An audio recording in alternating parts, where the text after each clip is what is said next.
നമസ്കാരം ഹരിച്ചേട്ടാ. നമസ്തേ. ഹരിച്ചേട്ടാ, പഞ്ചാബിൽ ഇന്ന് ബന്ദ് നടക്കുകയാണ്. കർഷക സമരവുമായി ബന്ധപ്പെട്ടാണ് അവിടെ ബന്ദ് നടന്നുകൊണ്ടിരിക്കുന്നത്. കേന്ദ്ര സംസ്ഥാന സർക്കാരുകൾക്കെതിരെയാണ് ഈ ബന്ദിന് ആഹ്വാനം ചെയ്തിരിക്കുന്നത്. എന്താണ് അതിൻ്റെ വിശദാംശങ്ങൾ? പഞ്ചാബിൽ കഴിഞ്ഞ കുറച്ച് മാസങ്ങളായിട്ട് പഞ്ചാബ് ഹരിയാന അതിർത്തിയിൽ കർഷകരുടെയും കർഷക തൊഴിലാളികളുടെയും സംഘടനകൾ എന്ന് പറയപ്പെടുന്ന സംഘടനകൾ എന്നാണ് സത്യസന്ധമായിട്ട് പറയേണ്ടത്, സംഘടനകൾ അവിടെ സമരം നടത്തുകയാണ്. അവരുടെ നേതാവായ ജഗ്ജിത് സിംഗ് ധാലിവാൾ, എനിക്ക് തോന്നുന്നു ഏതാണ്ട് ഒരു 3 ആഴ്ചയിലധികമായിട്ട് അദ്ദേഹം നിരാഹാരം കിടക്കുകയാണ്. അപ്പോൾ അവരുടെ ആവശ്യങ്ങളെന്ന് പറയുന്നത് 13 ആവശ്യങ്ങളാണ് ഉന്നയിച്ചിരിക്കുന്നത്. അതിൽ മുഖ്യമായ ആവശ്യം എല്ലാ തരത്തിലുള്ള കാർഷിക വിളകൾക്കും മിനിമം സപ്പോർട്ട് പ്രൈസ് അത് വെറുതെ ഏർപ്പെടുത്തുക എന്നുള്ളതല്ല, അത് ലീഗലി നിയമം മൂലം ഏർപ്പെടുത്തണം എന്നുള്ളതാണ് ഏറ്റവും പ്രധാനപ്പെട്ട ആവശ്യം. അതോടൊപ്പം തന്നെ വേറെ വലിയ ആവശ്യങ്ങളൊക്കെ ഉണ്ട്. അതായത് കർഷകർക്ക് 50% മുതൽ മുടക്കിൻ്റെ പ്രോഫിറ്റ് ലഭിക്കുന്ന രീതിയിലുള്ള കൃഷി കൊണ്ട് നടത്താൻ അതിനുവേണ്ട സംവിധാനങ്ങൾ കേന്ദ്ര സംസ്ഥാന സർക്കാരുകൾ ഒരുക്കണം. പിന്നീട് അതുപോലെ എല്ലാ കർഷകർക്കും 15,000 രൂപ പെൻഷൻ, നിരവധി. അതുപോലെ കഴിഞ്ഞ 2021 ഡൽഹിയിൽ നടന്ന കർഷക സമരത്തിൽ ക്രിമിനൽ പ്രവർത്തനങ്ങളിൽ ഏർപ്പെട്ടവർക്കെതിരെയുള്ള കേസ് പോലും പിൻവലിക്കണം. എല്ലാ തരത്തിലുള്ള കേസുകളും സമരവുമായിട്ടനുബന്ധിച്ച് ചുമത്തപ്പെട്ട കേസുകളെല്ലാം പിൻവലിക്കണം. ഇതൊക്കെയാണ് ഈ സമരത്തിൽ പങ്കെടുക്കുന്നവരുടെ ഡിമാൻഡുകൾ. അപ്പോൾ അതിൻ്റെ ഭാഗമായിട്ട് അതിന് പിന്തുണ പ്രഖ്യാപിച്ചുകൊണ്ടാണ് ഇന്ന് പഞ്ചാബിൽ ബന്ദ് നടത്തുന്നത്. അപ്പോൾ ഇതിനെ എതിർക്കുന്നവർ ചൂണ്ടിക്കാണിക്കുന്ന ഒരു കാര്യമുണ്ട്. അതായത് കഴിഞ്ഞ കർഷക ബില്ല് കേന്ദ്ര സർക്കാർ പിൻവലിച്ചു പാർലമെന്റിൽ. അതോടുകൂടി സമരം തീർന്നാണ്. പിന്നെ വീണ്ടും ആ സമരം കുത്തിപ്പൊക്കിക്കൊണ്ട് വരികയാണ്. സമരം ചെയ്യുന്നവർ പറയുന്നത് അവർക്ക് പഞ്ചാബിലെയും ഹരിയാനയിലെയും ജനങ്ങളുടെ വലിയ പിന്തുണയുണ്ടെന്നാണ്. ഹരിയാനയിൽ ഈ കഴിഞ്ഞ ഇലക്ഷനിൽ BJP ആണ് അധികാരത്തിൽ വന്നത്. ഈ സമരത്തിന് ഹരിയാനയിലെ ജനങ്ങളുടെ പിന്തുണയില്ല എന്ന അർദ്ധശങ്കയ്ക്കിടയില്ലാത്ത വണ്ണം ഇലക്ഷൻ റിസൾട്ട് വ്യക്തമാക്കിയെന്നാണ് ഈ ഇപ്പോഴത്തെ കർഷക സമരത്തെ എതിർക്കുന്നവരുടെ നിലപാട്. അത് മാത്രമല്ല, വളരെ ഗുരുതരമായ ചില ആരോപണങ്ങളും ഇതിനെതിരെ വന്നിട്ടുണ്ട്. അത് ഈ സമരം നടത്തുന്നത് ഖാലിസ്ഥാൻ വാദികളോ അവരുടെ പിന്തുണക്കാരോ ആണ്. അവർക്ക് നേരിട്ട് കേന്ദ്ര സംസ്ഥാന സർക്കാരുകൾക്കെതിരെ സമരം നടത്താൻ പറ്റില്ല. അതിനാൽ അവർ പിൻവാതിലിലൂടെ, വളഞ്ഞ വഴിയിലൂടെ ഒരു സമരമാണ്. ഇംഗ്ലീഷിൽ ഇതിന് ഫാൾസ് ഫ്ലാഗ് ഓപ്പറേഷൻ എന്ന് പറയും. അതായത് നമ്മുടെ കണ്ണ് വെട്ടിച്ചുകൊണ്ട് അവർ നടത്തുന്ന ഒരു സമരമാണിതെന്നാണ് ചൂണ്ടിക്കാണിക്കപ്പെടുന്നത്. അതിനൊരു വലിയ കാരണമുണ്ട്. അത് കഴിഞ്ഞിട്ട് നമുക്ക് ബാക്കി ഭാഗത്തേക്ക് കടക്കാം. അതായത് ഈ സമരം ചെയ്യുന്ന ആൾക്കാർ മുഖ്യമായിട്ടും ഇവർ പണ്ട് ഉന്നയിച്ചിരുന്ന ഒരു ആരോപണം, ആദ്യത്തെ സമരത്തിൽ ഉന്നയിച്ച ആരോപണം, സർക്കാരിൻ്റെ ഫാം ബില്ലുകൾ വന്നു കഴിഞ്ഞാൽ കോർപ്പറേറ്റുകൾ കർഷകരിൽ നിന്ന് നേരിട്ട് ധാന്യങ്ങളും മറ്റ് കാർഷിക ഉൽപ്പന്നങ്ങളും സംഭരിക്കും. ആദ്യമൊക്കെ അവർ നല്ല വില കൊടുക്കുമെങ്കിലും പിന്നീട് അവരുടെ ഇടയിൽ നിന്നും കുത്തകകൾ ഉണ്ടാവുകയും അങ്ങനെ മോണോപ്പൊളീസ് ഉണ്ടായിക്കഴിഞ്ഞാൽ കുത്തക കമ്പനികൾ, വലിയ അന്താരാഷ്ട്ര കമ്പനികൾ, കോർപ്പറേറ്റുകൾ കാർഷിക ഉൽപ്പന്നങ്ങളുടെ വില കുറയ്ക്കുകയും ചെയ്യും. അത് കർഷകർക്ക് ആത്യന്തികമായി ദോഷകരമാവുകയും ചെയ്യുമെന്നാണ് അവരന്ന് ഉന്നയിച്ച വാദം. അത് ഒരു തരത്തിൽ അതിനോട് ഞാനും യോജിക്കുന്നുണ്ട്. കാരണം കോർപ്പറേറ്റുകളുടെ മേൽ നിയന്ത്രണമില്ലാതെ അവരെ കാർഷികോൽപ്പന്ന സംഭരണം അനുവദിച്ചാൽ തീർച്ചയായിട്ടും ചിലപ്പോൾ കുത്തകയുണ്ടാകാനുള്ള സാധ്യതയുണ്ട്. പക്ഷേ യഥാർത്ഥത്തിൽ ഈ കർഷകർ ഇത് പറയുന്ന കേൾക്കുമ്പോൾ നമ്മൾ വിചാരിക്കും ഇപ്പോൾ അവിടെ എല്ലാം സ്വതന്ത്രമായിട്ടാണ് വിൽപ്പന നടത്തുന്നതെന്ന്. കർഷകർ ഒരു കാര്യം മറച്ചു വെച്ചുകൊണ്ടാണ് നമ്മളെ കോർപ്പറേറ്റുകളെ എതിർത്തത്. അതായത് ഇന്നും പഞ്ചാബിലെ ഒരു കർഷകനും അവരുൽപ്പാദിപ്പിക്കുന്ന ധാന്യമോ മറ്റ് കാർഷിക വിളകളോ ഒരു ഇടനിലക്കാരനില്ലാതെ വിൽക്കാൻ പറ്റില്ല. അർഹതീയർ എന്ന് പറയുന്ന ഇടനിലക്കാരാണ് പഞ്ചാബിലെ കർഷകരിൽ നിന്നും ധാന്യം വാങ്ങി അത് മണ്ടികൾ എന്ന് പറയുന്ന ഒരു പ്രത്യേക സ്ഥലത്ത്, സർക്കാർ അനുവദിച്ചിരിക്കുന്ന പ്രത്യേക സ്ഥലത്ത് കൊണ്ടുപോയി മാത്രമേ വിൽക്കുന്നു. അപ്പോൾ ഇവരാണ് കർഷകർക്ക് പണം പലിശയ്ക്ക് കൊടുക്കുന്നത്. അപ്പോൾ ഇടനിലക്കാരില്ലാത്ത അവസ്ഥയല്ല പഞ്ചാബിൽ. അർഹതീയരെന്ന് പറയുന്ന ഒരു ഇടനിലക്കാരുണ്ട്. അവർ വലിയ കുഴപ്പക്കാരാണ്. എന്താണെന്ന് വെച്ചാൽ ഇവരാണ് പഞ്ചാബിലെ എല്ലാ ഗുരുദ്വാരകൾക്കും ഏറ്റവും കൂടുതൽ ഫണ്ടിങ് നടത്തുന്നത് അല്ലെങ്കിൽ സംഭാവന കൊടുക്കുന്നത്.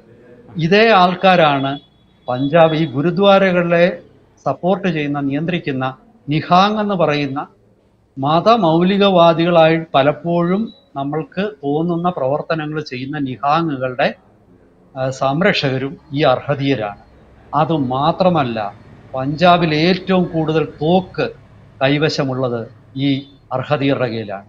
പഞ്ചാബിലെ ലൈസൻസ് ഉള്ള തോക്കുകൾ ഏറ്റവും കൂടുതൽ കൈവശം വെച്ചിരിക്കുന്ന അർഹതീയരാണ്. അപ്പോൾ ഇവര് നമ്മൾ വിചാരിക്കുന്ന പോലെ അത്ര നിസ്സാരക്കാരല്ല. നമ്മൾ ആലോചിക്കേണ്ടത്, പഞ്ചാബിൽ ഒരു വർഷം നടക്കുന്ന ധാന്യ കച്ചവടം എന്ന് പറയുന്നത്, അല്ല, ഒരു സീസണിൽ നടക്കുന്നത് ഏതാണ്ട് 43,500 കോടിയാണ്. അതിലെ 6% ഇവർക്ക് കമ്മീഷനായി ലഭിക്കും. മനസ്സിലായോ? അപ്പോൾ ഇവര് യഥാർത്ഥത്തിൽ അത് മാത്രമല്ല, അത് നിയമപരമായ ഒരു കമ്മീഷൻ ആണെങ്കിൽ ഇവരാണ് മുഴുവൻ കർഷകർക്കും പണം പലിശയ്ക്ക് കൊടുക്കുന്നത്. അങ്ങനെ അവർ 18% വരെ പലിശ ഈടാക്കുന്നതായിട്ടാണ് പലപ്പോഴും വാർത്തകളിൽ കാണുന്നത്. മാത്രമല്ല, പഞ്ചാബിൽ ഈ കാർഷിക മേഖലയോടനുബന്ധിച്ച അഴിമതിയുടെയും ചൂഷണത്തിന്റെയും വലിയൊരു ഒരു എക്കോസിസ്റ്റം, ഒരു ആവാസ വ്യവസ്ഥയുണ്ട്. അതിൽ ഏറ്റവും പ്രധാനികളാണ് ഈ അർഹതീയര്. അതുകൂടാതെ മില്ല് ഓണർമാര്, ട്രക്ക് ഡ്രൈവർമാർ വരെ അടങ്ങുന്ന യൂണിയനുകളുണ്ട്. ഇവരൊക്കെ തന്നെ പാവപ്പെട്ട കർഷകരെ ചൂഷണം ചെയ്യും. നിങ്ങൾക്കറിയാമോ, ഏതാണ്ട് 2000 വരെയുള്ള കാലഘട്ടത്തിൽ, 2000-2005 വരെയുള്ള കാലഘട്ടത്തിൽ പഞ്ചാബിലെ കർഷകരും ഈ പറയുന്ന ചൂഷകരും തമ്മിലായിരുന്നു നിരന്തര സംഘർഷം. അതൊക്കെ മറന്ന് അവരെ കയ്യിലെടുത്തുകൊണ്ട് അവരെ സർക്കാരിനെതിരെ തിരിച്ചുവിട്ട് ഈ സമരം നടത്തി. അതുകൊണ്ടാണ് ഇന്ന് ഇവർക്ക് വലിയ ജനപിന്തുണ ഇല്ല എന്നാണ് പഞ്ചാബിലെ ട്രിബ്യൂൺ പത്രം പോലും എഴുതിയിരിക്കുന്നത്. ഇപ്പൊ ഞാൻ പറഞ്ഞു വന്നത്, ഇവിടെ സംഭവിച്ചു പോയത് എനിക്ക് തോന്നുന്നത്, ഈ വിഷയങ്ങളൊക്കെ ജനശ്രദ്ധയിൽ കൊണ്ടുവരുന്നതിൽ BJP സർക്കാർ പരാജയം. അതിൽ നിന്ന് അവർക്ക് ഒഴിഞ്ഞു മാറാൻ പറ്റില്ല. ഈ അർഹതീയരും അവിടെ നിലനിൽക്കുന്ന ചൂഷണത്തിന്റെ ആവാസ വ്യവസ്ഥയും തകർത്തിട്ട് വേണമായിരുന്നു ഈ പറയുന്ന കാർഷിക ബില്ല് വരേണ്ടത്. അങ്ങനെ ചെയ്യാതിരുന്നതാണ് ഈ കൊണ്ടുവന്ന ബില്ല് പിൻവലിക്കാൻ ഈ കഴിഞ്ഞ BJP സർക്കാർ നിർബന്ധിതമായതും. അത് സത്യം പറഞ്ഞാൽ ലോക്സഭാ ഇലക്ഷനിൽ BJPയുടെ ഉള്ളൊരു മാറ്റ് കുറച്ചു, ശോഭ കുറച്ചു എന്ന് തന്നെ കരുതുന്ന ഒരാളാണ് ഞാൻ. ഇതാണ് ഞാൻ പറഞ്ഞ ആമുഖമായിട്ട് പറഞ്ഞ ഇപ്പോഴത്തെ ചില കാര്യങ്ങൾ. നീ ചോദിച്ചോളൂ. തീർച്ചയായിട്ടും ചേട്ടാ, ഇപ്പോൾ നടക്കുന്ന ഈ സമരം, ഇപ്പോൾ ജഗജീത് സിംഗ് നിരാഹാരം കിടക്കുന്നു, 13 ആവശ്യങ്ങൾ ഉന്നയിച്ചുകൊണ്ട് സമരം ചെയ്യുന്നു എന്ന് പറഞ്ഞല്ലോ. ഈ സമരവും നമ്മുടെ മുമ്പ് നടന്ന കേന്ദ്ര സർക്കാരിനെതിരെ നടന്ന കർഷക സമരവും തമ്മിൽ നേരിട്ടൊരു ബന്ധമുണ്ടോ? അന്ന് ഉന്നയിച്ചിരുന്ന ആവശ്യങ്ങളെല്ലാം ഇന്നും അവർ ഉന്നയിക്കുന്നുണ്ടോ? എന്താണ് അതേക്കുറിച്ച്? അന്നും മിനിമം സപ്പോർട്ട് പ്രൈസ് ലീഗലൈസ് ചെയ്യണം എന്നൊരു ആവശ്യം അവർ ഉന്നയിച്ചിരുന്നു. പക്ഷെ അവർ ഉന്നയിക്കുന്നത് ഈ ഏതാണ്ട് 23ഓളം കാർഷിക വിളകൾക്ക് മിനിമം സപ്പോർട്ട് പ്രൈസ് പ്രഖ്യാപിക്കണമെന്നാണ്. പക്ഷെ അത് ഒരു സർക്കാരിനും എനിക്ക് തോന്നുന്നില്ല അത് അത്ര എളുപ്പമാണെന്ന്. പ്രധാന വിളകളായ നെല്ലിനും ഗോതമ്പിനും പഞ്ചാബിൽ പ്രമുഖമായി ഉൽപ്പാദിപ്പിക്കുന്ന ഇവ രണ്ടുമാണ്. അതുപോലെ മാത്രമല്ല, എനിക്ക് തോന്നുന്നത് സർക്കാർ ഇപ്പം മില്ലറ്റുകൾ എന്ന് പറയുന്ന ധാന്യങ്ങൾ കൂടെ ഈ മിനിമം സപ്പോർട്ട് പ്രൈസ് ബാധകമാക്കാൻ സർക്കാരിന് സമ്മതമാണ്. പക്ഷേ ഇവര് സർക്കാരിന് ഒരിക്കലും അംഗീകരിക്കാൻ പറ്റാത്ത ചില ഡിമാൻഡുകളാണ് മുന്നോട്ട് വെച്ചിരിക്കുന്നത്. നമ്മൾ ആലോചിക്കേണ്ടത്, ഞാൻ വായിച്ചത് പഞ്ചാബിലെ പത്രങ്ങളിൽ തന്നെ ഇതൊക്കെ വരുന്നുണ്ട്, ഇംഗ്ലീഷ് പത്രങ്ങളിൽ. അവർ പറയുന്നത് യഥാർത്ഥത്തിൽ നരേന്ദ്രമോദി സർക്കാർ അധികാരത്തിൽ വന്നതിന് ശേഷം മിനിമം സപ്പോർട്ട് പ്രൈസ് എന്ന് പറയുന്ന ഒരു വലയ്ക്കുള്ളിൽ അത് ലഭ്യമാകുന്ന കർഷകരുടെ എണ്ണം 50% വരെ കൂടിയിട്ടുണ്ട്. മനസ്സിലായി? അതുപോലെ മിനിമം സപ്പോർട്ട് പ്രൈസ് ഇന്ത്യയിൽ തന്നെ പല മേഖലകളിലേക്കും പല വിളകൾക്കും ബാധകമാക്കിയിരിക്കുന്ന ഒരു സർക്കാരാണ് ഇപ്പോൾ. അപ്പം സർക്കാർ മിനിമം സപ്പോർട്ട് പ്രൈസ് എന്ന് പറയുന്നത് ഒരു തരത്തിൽ ഇവരുടെ ഒരു മുഖംമൂടിയാണ്. ഇവരുടെ ലക്ഷ്യം, അവർക്കറിയാം കേന്ദ്ര സർക്കാർ ഈ അർഹതീയരെന്ന് പറയുന്ന ഈ മധ്യവർത്തികളെ എതിരെ അവരെ നിയന്ത്രിക്കാനുള്ള നടപടികൾ എടുക്കാൻ തുടങ്ങിയിരിക്കുന്നു എന്നുള്ളത് ഇവർക്കറിയാം. കഴിഞ്ഞ തവണ ഫാം ബില്ലിലൂടെ അവരെ നിയന്ത്രിക്കാൻ ശ്രമിച്ചെങ്കിലും അത് നടന്നില്ല. പക്ഷെ വീണ്ടും സർക്കാർ അതിന് ശ്രമിക്കുമോ എന്ന ഒരു ഭയം ഇവർക്കുണ്ടാവണം. അങ്ങനെ ഓടുന്ന പട്ടിക്ക് ഒരു മുഴം മുമ്പേ എറിയുക എന്നുള്ള ഒരു സമീപനമാണ് ഈ പഞ്ചാബിലെ സമരക്കാർ ചെയ്യുന്നതെന്നാണ് എനിക്ക് തോന്നുന്നത്. മാത്രമല്ല, ഖാലിസ്ഥാൻ നമ്മൾ പറഞ്ഞതുപോലെ ഈ അർഹതീയർക്ക് വേണ്ടി എന്തിനാണ് ഈ സാധാരണ കർഷകർ മുൻപിൽ അവരെ ചൂഷണം ചെയ്യുന്നവരല്ല ഇവർ. ശരിക്കും 18% പലിശയ്ക്ക് ഇവരുടെ കയ്യിൽ നിന്നും പണം വാങ്ങുകയും അതുപോലെ തന്നെ കർഷകന് ഇഷ്ടമുള്ള സ്ഥലത്ത് വിൽക്കാൻ പറ്റില്ല. ഇപ്പൊ മണ്ടിയില്ലാതെ മറ്റൊരു സ്ഥലത്ത് കൊണ്ട് വിൽക്കുകയാണെങ്കിൽ പ്രത്യേക മറ്റ് ഫീസ്, ഇങ്ങനെ നിരവധി തരത്തിൽ ചൂഷണത്തിന് വിധേയമാവും. ഞാൻ മനസ്സിലാക്കുന്നത് ഇപ്പൊ കർഷകർക്ക് യഥാർത്ഥത്തിൽ കേന്ദ്ര സർക്കാർ കൊടുക്കുന്ന മിനിമം സപ്പോർട്ട് പ്രൈസ് ലഭ്യമാകുന്നില്ല. പലപ്പോഴും ഈ അതിൽ നിന്ന് നല്ലൊരു തുക അങ്ങ് അടിച്ചു മാറ്റും. അത് നമുക്കറിയാം. കേരളത്തിലാണെങ്കിൽ പോലും കേന്ദ്ര സർക്കാർ നെല്ലിന് താങ്ങുവില പ്രഖ്യാപിക്കുമ്പോൾ എല്ലാ വർഷവും 1-2 രൂപ കൂട്ടുന്നുണ്ട് ഒരു കിലോയ്ക്ക്. പക്ഷെ ഉടനെ കേരള സർക്കാർ എന്ത് ചെയ്യുന്നറിയോ?